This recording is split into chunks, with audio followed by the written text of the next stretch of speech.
안녕하십니까. 여러분들과 같이 성장하는 경제 유튜버 유산남입니다. 오늘 닉 티미러스 기자 혹은 비공식 연준 대변인으로 알려진 닉 기자가 말을 바꿨다고 생각하시면서 많은 분들이 FOMC에 관해서 혼란해하고 계신 분들이 많을 것 같은데요.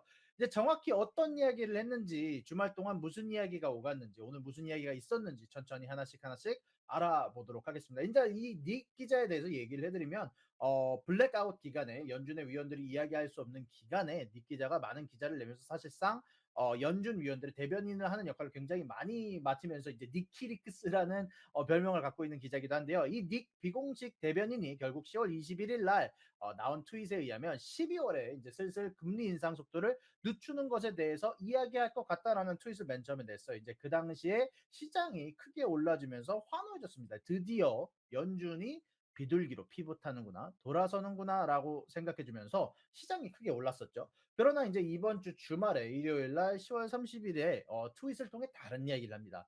연준이 최고 기준 금리를 높게 오랫동안 유지할 수 있다. 한마디로 연준이 좀 더 매파적으로 길게 가져갈 수 있다라는 얘기죠. 그리고 이것에 관해서 이제 많이들 혼란스럽잖아요. 분명히 12월에 너가 금리를 적게 올린다고 했는데 왜 최고 기준 금리가 더 높게 올라간다는 거야? 왜 연준이 매파적으로 움직인다는 거지? 라는 질문들이 많은 분들의 마음속에서 생겼을 거예요. 그래서 실제요, 심지어 몇몇 구독자가, 닉 티미라우스 기자의 구독자가 여기에 대해서 질문을 실질적으로 해줍니다. 우리들의 마음을 대변해서 질문을 해줘요. 야, 너가 연준이 비둘기라고는 저번 주에 얘기하고 어제는 매파적이라고 얘기를 했는데 뭐야, 결국 연준이 비둘기야 매파야. 연준이 최고 기준주 금리를 더 올리는데 금리를 천천히 올린다는 게 말이 안 되지 않아? 라고 얘기를 하면서 질문을 해줬어요. 사실 많은 부분들이 우리들이 마음속에 있는 궁금해하실 부분이라고 생각을 하는데, 다행히 이제 닉 기자가 이 질문에 답을 해줬습니다.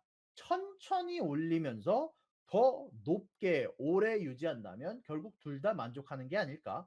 12월에는 적게 올리지만 터미널 레이트 혹은 최고 기준 금리를 더 높게 올린다면 조지 위원이 발언을 한 것처럼 보다 천천히 그러나 꾸준히 올린다면 결국은 비둘기적으로는 돌아서는 건 아니고 천천히 오래 올리는 방향을 생각해 보는 것 같다라는 것을 종합적으로 적어서 답변을 해줬어요. 결국에는 비둘기적이라고 보면서 올릴 것이라고 보기에는 조금 어려운 면이 있다는 거겠죠. 또한 이제 10월 31일 날 한 번 더 트윗을 했는데 소비자들의 저축량이 충분하다는 얘기를 했어요. 소비자들의 저축량도 충분하고 회사들의 빚도 이제 많이 걷어냈으니까 연준이 최고 기준 금리를 더 매파적으로 더 높게 가져갈 수 있다는 명분이 충분하다는 이야기를 했어요.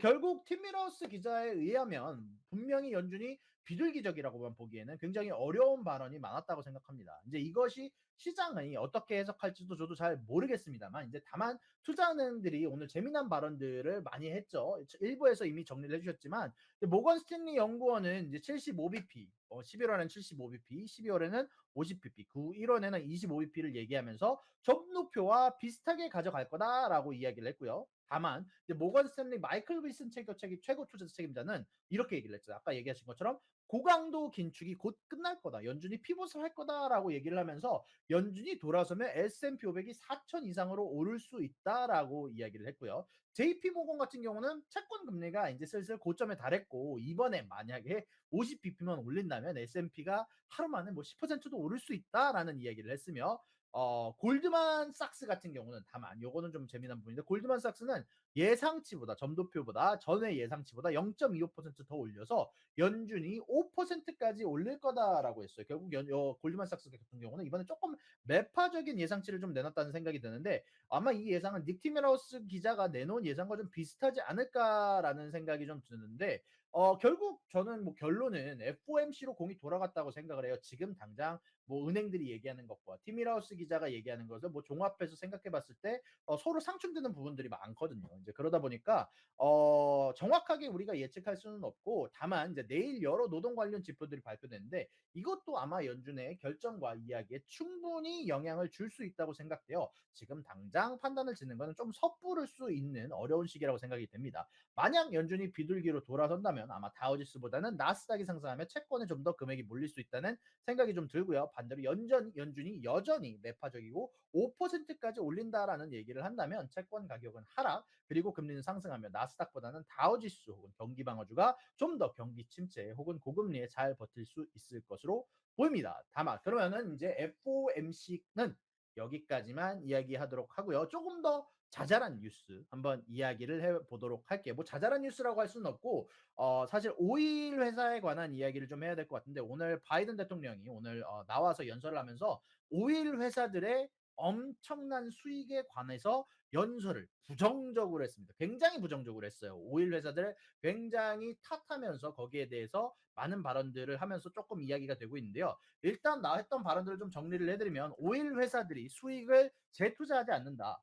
가솔린 가격이 만약에 오일 회사들이 재투자를 했다면 충분히 더 떨어질 수 있었다라고 얘기를 했고요. 오일 회사들이 전쟁에서 수익을 내고 있다라고 아주 부정적으로 이야기하면서 여기에서 좀 커다란 한마디를 좀 덧붙였습니다. 만약 오일 회사들이 오일로 얻은 수익을 재투자하지 않는다면 세금을 더 부과해야 한다는 이야기를 하면서 이것을 이제 연설에서 아예 대놓고 얘기를 했단 말이에요. 그리고 의회에서는 이제 바이든 밑에서 일하는 이제 민주당원이 의회에 이것에 대한 언급을 꺼냅니다. 자, 실질적으로 엑손, 쉐브론, 쉘 등은 매년 100빌리언 달러 가까이를 주주들에게 배당하거나 혹은 자사주 매입에 쓰는 경우가 많았는데 실질적으로 재투자는 80빌리언 달러에 달하지밖에 못했단 말이에요. 그러다 보니까 이제 여기에 관해서 이제 바이든 정부가 좀 조치를 취한 게 취하려고 하는 액션이 만약에 오일 회사들의 오일로 인한 마진입니다. 10%를 넘는다면 한마디로 오일 가격을 높게 책정하거나 혹은 재투자를 하지 않는다면 세금 폭탄을 맞을 거라는 각오를 해라. 라고 이야기를 한 건데요. 일단 여기에 관해서 이제 연방 세금을 추가적으로 물릴 생각을 하는데 분명히 이게 맨 처음 보도됐을 때는 오일 회사가 순간적으로 하락을 하다가 금방 다시 올라주면서 메꿔줬단 말이에요. 왜 오늘 반대로 오일 회사들이 그렇게 크게 타격을 입지 않았을까? 왜일까요? 일단 기본적으로 대부분의 오일 회사들의 지지자들은 대부분 공화당원인 경우가 많습니다. 그리고 생각해 봐야 할 부분은 이게 실질적으로 통과될 수 있을까? 의회 이야기는 됐다고 하지만 이제 슬슬 이제 중간 선거도 다가오고 있고요. 대부분의 이제 공화당원들은 아마 이 정책에 대해서 반대할 가능성이 높다고 생각을 하거든요. 이제 사실 제 개인적인 생각으로는 아마 통과되기 굉장히 어려운 정책이라고 생각합니다. 사실 10년 동안 이런 법안이 제안된 적이 몇 번 있었어요. 번번이 다 탈락을 했고요. 그리고 심지어 지금 바이든 대통령의 지지율이 지금 현실적으로 아직 그렇게까지 좋은 상황은 아니라고 보고 있습니다. 많이 하락한 상황이고 이제 중간 선거의 결과에 따라서 만약에 민주당원들이 과반수 이상을 조금 더 많은 좌석을 차지할 수 있다면 분명히 달라질 수 있는 이야기지만 대부분의 여론조사가 민주당의 패배를 조금 더 높게 치고 있는 상황이다 보니까 결국 이 법안이 통과될 가능성에 대해서는 그렇게 높지 않다고 판단한 투자자분들이 아마 많은 것으로 예상되고 있다 보니 오늘 오일주가 그렇게까지 크게 빠지지는 않은 것 같습니다. 자, 다만 이제 우리들이 아까 FOMC 이야기를 했잖아요. 이제 마지막으로 조금 더 재미난 이야기를 해보자면 이제 내일 FOMC에 영향을 줄 수 있는 요소들이 제가 발표될 수 있다고 말씀을 드렸잖아요. 이제 제조업 구매 관리자 지수, 제조업 지수라고 하죠 보통. 제조업 지수가 이제 발표될 예정이고요. 그리고 ISM 제조업 지수라고 해서 이것도 또한 FOMC의 의견에 왜냐면 제조업 관련해서 경기 침체에 빠질 수 있다는